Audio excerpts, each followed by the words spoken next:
Hello everyone, আমি Aparna. Welcome to my vlog. আজ বাজার থেকে আমাদের রুই মাছ আনা হয়েছে। আমাদের ওয়েস্ট বেঙ্গলে যেমন কাটা মাছ বিক্রি হয়, যার যতটা প্রয়োজন সে ততটা নিতে পারে, ভাইজ্যাগে কিন্তু সে ব্যাপারটা নেই। আমি ভাইজ্যাগে যে জায়গাতে থাকি এখানে গোটা গোটা মাছ নিতে হয়। তবে হ্যাঁ, এখানে মাছগুলো বেশ কেটে কুটে দেয়, সেই জন্য বাড়িতে কাটার বা আঁশ ছাড়ানোর কোনো ব্যাপার থাকে না। তবে একদিনে তো এত মাছ খাওয়া সম্ভব নয়, সেই জন্য কিছু মাছ আমি রেখে দিলাম। আজ আমি মাছের মাথা দিয়ে লাউয়ের তরকারি রান্না করেছি।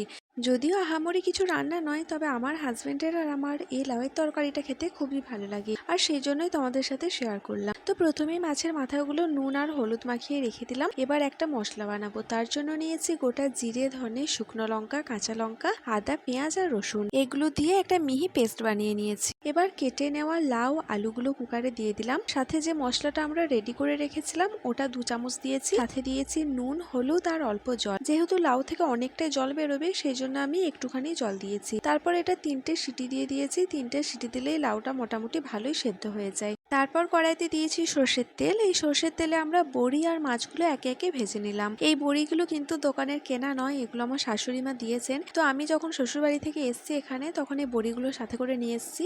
এবার ওই তেলেতেই কুচানো পেঁয়াজগুলো দিয়ে দিলাম, একটু ভাজা ভাজা করে। তারপর টমেটো দিলাম। টমেটোটা সেদ্ধ করার জন্য দিয়েছি অল্প পরিমাণে নুন। খুব ভালো করে এগুলো ভাজা ভাজা করলাম। তারপরে মাছগুলো দিয়ে দিলাম। এখানে মাছের মাথাগুলো আমি হাতে করে কুটো কুটো করে নিয়েছিলাম, যাতে ভাজতে সুবিধা হয়। সাথে বড়িগুলো দিয়ে দিয়েছি। তারপর বাটা মশলাটা দিয়ে দিয়েছি। সাথে দিয়েছি বেশ কিছু মশলা। তার মধ্যে আছে হলুদ গুঁড়ো, লঙ্কা গুঁড়ো, গরম মশলা, সবজি মশলা আর চেরা কাঁচা লঙ্কা। তারপর এগুলো ভালো করে একটু কষে নিলাম। সাথে দিলাম একটু জল দিয়ে আরো বেশ খানিকক্ষণ ধরে কষলাম। মশলাটা থেকে যখন তেল ছেড়ে দেবে, তখন এখানে সেদ্ধ করা লাউটা দিয়ে দেবো। সেদ্ধ করা লাউটা দিয়ে নাড়াচাড়া করে ঢাকা দিয়ে একটুখানি ফুটতে দেবো।